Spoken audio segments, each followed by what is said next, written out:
Hey, what up, guys? Welcome back. We are picking up after Game 3.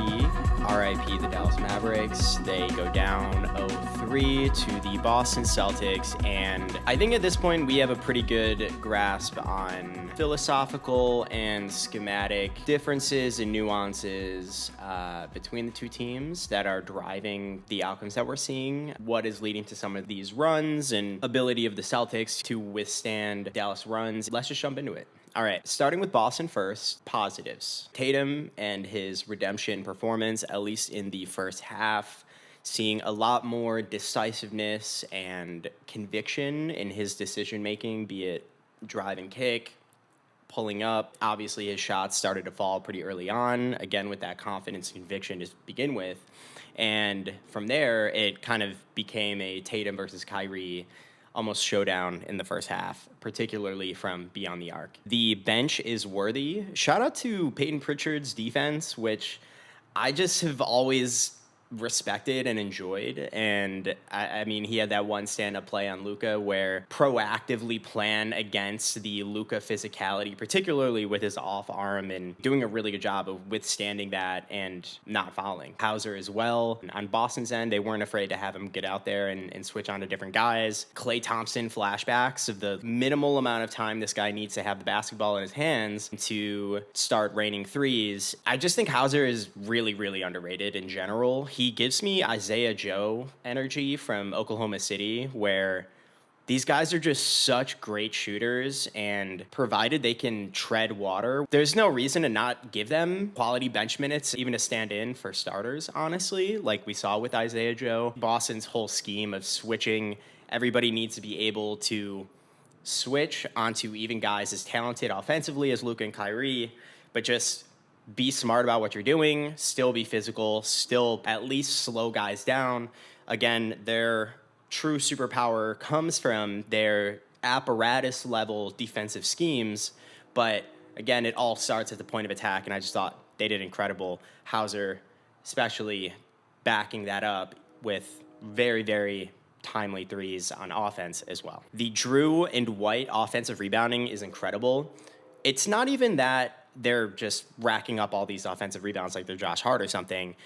It's that they're always trying to, and there are just so many times where you see the spacing that Boston is very meticulous about constructing. It's one of the only times that I feel like I've seen guards kind of patrolling the baseline. Typically, you have your Aaron Gordons and your centers. One, they just have great noses for the ball. They are just really great defensive specimens, and they just have that instinct. They're quick.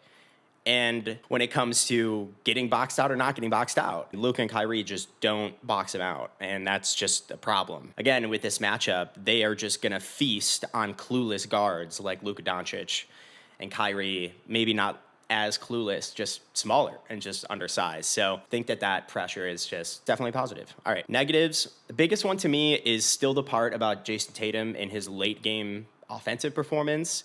Again, filling in the box score outside of the offensive production. He's driving a lot of value that way. But in the fourth quarter, which you probably remember, Dallas started on a 20-2 run, cutting the lead to just 3 at one point. Jason Tatum finishes with 4 points, 2 boards, 2 assists, 1 for 5 field goals, 2 for 2 free throws.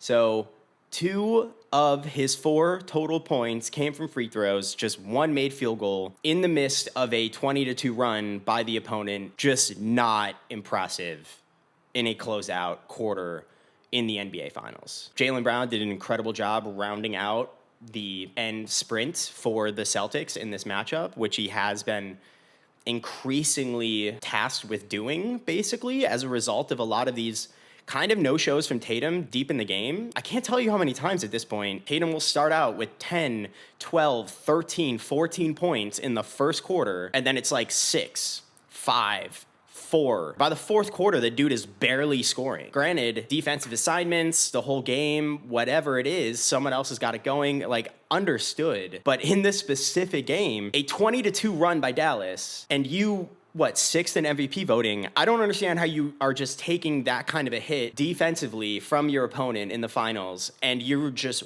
bricking shots, not even taking that many shots. Granted, he finishes with his classic stat line, but this is my point about Tatum that no one seems to want to talk about, is when his team needs him, this dude does not step up. And he has guys like Jaylen Brown and Derek White step up and get free throws, foul out Luka, hit timely shots like Derek White, and they just cover this dude's ass. And this is why Boston made the offseason acquisitions that they did.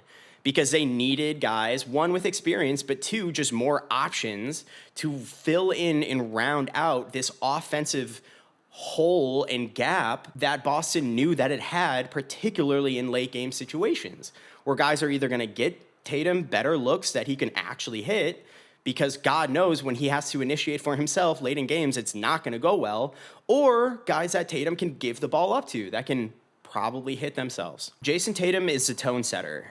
Jaylen Brown is the closer. Brown is the opposite. Brown almost always is ramping up throughout the course of the game. By the time you get to crunch time, it's Jaylen Brown who is getting Luka's sixth foul. It is Jaylen Brown who's going to be getting the late bucket, and it's going to be Tatum doing a lot of settling for pull-up threes and honestly bricking all of them. It's just so abundantly clear at this point that Jaylen Brown is just their closer. So just want to call that out as a takeaway for me. Overall takeaways for Boston. Officially OP as fuck, given the level of offensive initiation and defensive tenacity that this team possesses. This is basically the Oklahoma City Thunder with better defense, more size and length, and playoff experience. Every single person on this fucking roster can pass, dribble, and shoot. And they're all aligned in the overall scheme to execute offensively and defensively. Their game plan is so effective because of the dual pressure of shooting and initiating. If you talk about offense, those are the foundations for Boston, is every single person needs to be able to shoot and initiate. Al Horford is the only kind of differentiator, but he can shoot the lights out of the ball, but they don't sacrifice anything on defense. Like the old Mavericks, right? Where it was laughable how much they bled on defense in the quest of offensive firepower and their 5-out offense, where it was, we're just going to outscore you, but so much better defensively with so many more defensive weapons, if you will, both in Kristaps Porzingis, who didn't even play, but his level of shot blocking makes him, of course, the original unicorn.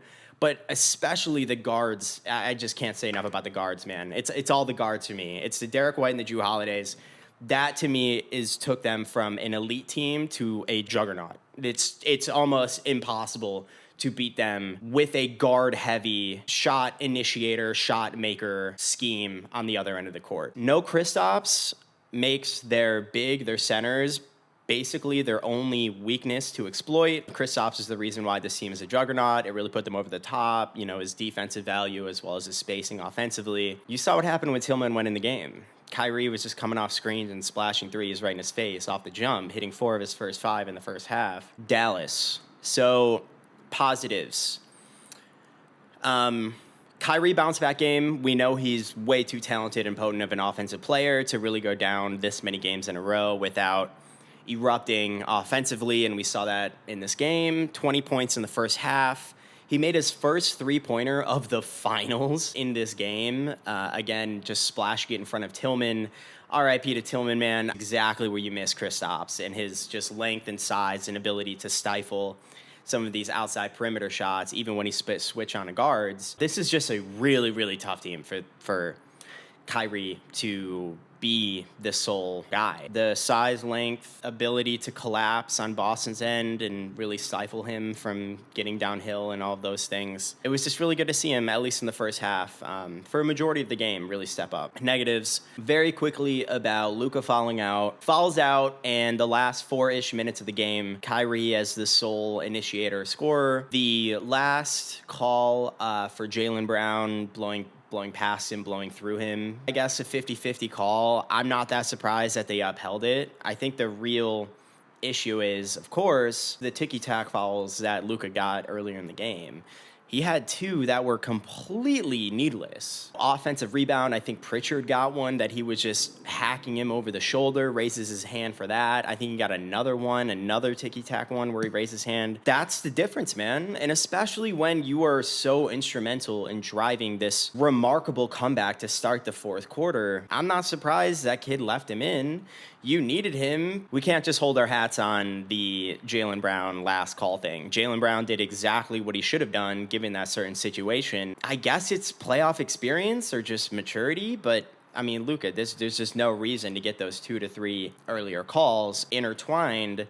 The complaining to officials that led to probably like 6 points or something just because Luka was trying to fish for calls, barking at officials.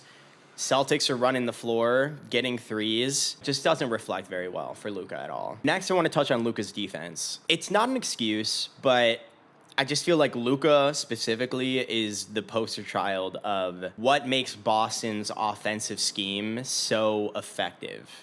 And that's limitless initiators. Boston's advantage isn't that they have a superstar. It's that they have 6 stars. These are overqualified role players and stars. Like, that's it. That's really it. Even Al Horford, in my opinion, is an overqualified role player. If he was on Philadelphia, back with Philadelphia this year, for example, he would have been probably their 3rd best player. This is what makes Luka, I think, look really bad. Guys are just going to take turns beating the snot out of him. They're just going to take him over and over and over again. And with the offensive load that he has, taking 26, 27, nearing 30 shots a game and trying to facilitate, it's just going to be that way. It's almost like the opposite of Rudy Gobert back in, the bubble when people were saying he was exposed for not being able to guard on the perimeter. Reality was their perimeter defenders were awful. Just feel like Dallas schematically should have tried to find a way to fortify against Luka getting crucified when it came to point of attack defense. Rudy Gobert is your best defensive player, and his strengths are at the rim, sure, but that doesn't mean that you can just not try on the perimeter and just assume it's gonna work out. Same thing with Dallas, with Luka. It's not like you can just rely on Luka treading water and then being nuclear atomic on offense and it'll work out.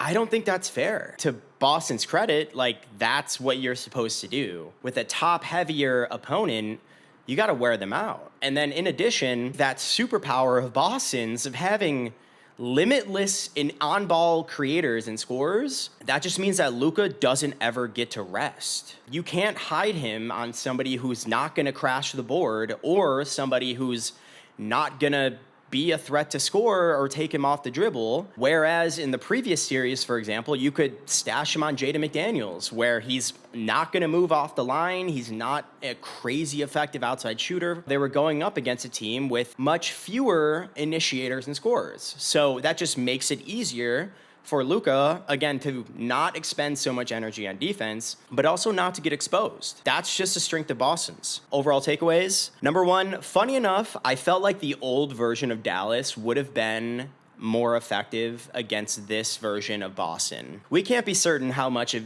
Maxi's offensive fall off is due to the shoulder injury. I think a lot of it probably has to do with that. The guy's just not looking to shoot ever, and that just is what it is. But what I'm realizing more and more is in order to beat a 5-out team, you kind of have to meet them where they are. Unless, if you're able to counterbalance the value of their offensive potency advantage with your own offensive potency advantage, with how well your center matches up with theirs, trying to defend it in a traditional fashion, then you're fine. But I think Boston is able to cut off the circulation to the body of Dallas's offensive scheme by suffocating Luka and Kyrie so effectively that they're not able to make Boston pay for having a stretch big man at the rim. And so that's why I just increasingly felt like if Dallas had the earlier version of Maxey, or just a healthy version of Maxey that was some degree of an offensive threat to score, doing a 5-out offense back at Boston might have been a good idea. But unfortunately, as we're seeing, really wasn't worth it. I mean, all of his net ratings are in the toilet. So, serious takeaways. What made Boston elite? A ton of guys that are elite to very good shooters, right? They space the floor, they can knock down shots, 37, 38% or higher, playoffs or regular season, stretch the defense, rip it apart, also preserving defensive potency, particularly again at the guard position. Jrue Holiday, probably the best point of attack defender in the entire league. Derek White, best shot blocking guard in the entire league, probably just one of the best shot blockers in the game. Switchable guards outside of them with Jaylen Brown and Jason Tatum. And then as a unit, they are adaptable. They are able to, come off of guys on the wings, clog driving gaps, be quick enough to close out and still get quality contests, give you a lot of different ways to shut off what your opponent is trying to do offensively with what their weapons are. And then, what makes Boston a juggernaut? One word: initiation. Not only do you have a bunch of dudes who are able to knock down shots and hold up that same amount of value on the defensive end, but they're able to initiate for themselves or for their teams. When they create advantages by driving, getting past their guys, getting the ball to Kristaps on a mismatch and having the defenses kind of collapse, when they get the pass around the horn, they can attack a closeout, make a read, understanding the spacing and where guys are going to be, and sustain advantages, and not only sustain them, but enhance them. Again, with the sharpening of the knife thing, where you just drive, kick, and get better and better quality looks with each time you do that, every guy can do that. So this is the most incredible threading of the needle I feel like I've ever seen, where you not only have a bunch of really, really potent shooters and really, really potent defenders, but you have really potent to pretty potent initiators. Dallas, on the other hand, when they upgraded with PJ Washington and Gafford, they only got the first two: defense and shooting. Defense with PJ Washington and Gafford, both are very, very respectable defenders for their positions. PJ, very flexible, very versatile defender, up and down, can probably take the hardest assignment, very similar to Aaron Gordon on Denver. Gafford as well, known as a very high-flying shot blocker, help side, is very good at defending the rim. Shooting, Gafford in his own way when it comes to finishing lobs, very coordinated and athletic. PJ, of course, to space in that weak side corner. So in their own right, they threaded the needle for both of those. But what we're seeing more and more in this series is the difference is in the last part, which is the initiation. When Luka's double teamed and he does the hit ahead pass to Gafford, do not want him dribbling the ball or trying to pass out of that. PJ, very effective at attacking closeouts, but doesn't make reads often enough. Whereas you look at Jrue Holiday, even Peyton Pritchard, able to do what PJ Washington does, attack the closeouts. And granted, they probably can't finish as well as PJ, but PJ can't really finish that well to begin with, so they're still able to attack the closeouts and kick out the pass and propel the system here to sustain the advantages. And that ultimately leads to what we're seeing, where Boston barely has a point guard. They just have a bunch of guys with guard skills that know how to take guys off the dribble and make kick-out passes while also being able to take kick-out passes and translate them into baskets themselves. Anyone's able to kind of adapt to your opponent's defensive strengths, who on Boston's roster is hot and who is not. That's why you get Jason Tatum getting 12 assists in a game. Even when Jason Tatum isn't able to make shots, which has been most of the finals, he's able to just be surrounded by a bunch of guys that can capitalize and finish off plays. Whereas if you think about the number of potential assists that Luka should have on a nightly basis, I mean, it's not even close. I mean, you have guys like Kleba, PJ, Josh Green, Derrick Jones Jr., brick after brick after brick after brick. Jason Tatum is in the complete opposite environment, where it's just, can you make the easy kickout pass? And those guys are going to hit at a 40% clip, every single one of them. And granted, they have world-class initiators in Luka and Kyrie, so I don't fault them in not necessarily prioritizing hey, we got to get some guys here who can create for themselves in case Luka and Kyrie get shut off. No, Luka and Kyrie should just not get shut off. When you meet an opponent like Boston, like the Clippers, when they decide to make Luka a scorer versus a playmaker, Luka will not be able to do both. Luka will only be able to be a scorer. Like, that is what Boston wants him to be, and they're able to do that. The other guys are not going to be able to get themselves involved or bail out Luka and Kyrie when they're not able to be the scorers. When you are more top-heavy in terms of initiation capability, it's inherently riskier for this exact reason. This whole series has taught us, if your plan is to have 2 world-class initiator scorers and you run up against a world-class defense that can prevent those 2 guys from being both a scorer and facilitator simultaneously, the others will not be able to initiate for themselves or really bail out Luka and Kyrie,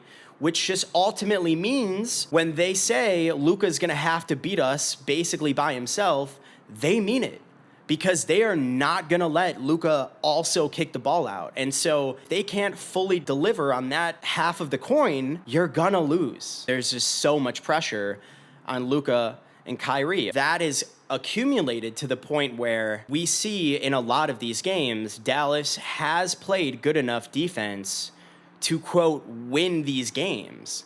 Their offense just hasn't been able to deliver on their defensive stands with this incredible Boston offense and the spaced out shooting.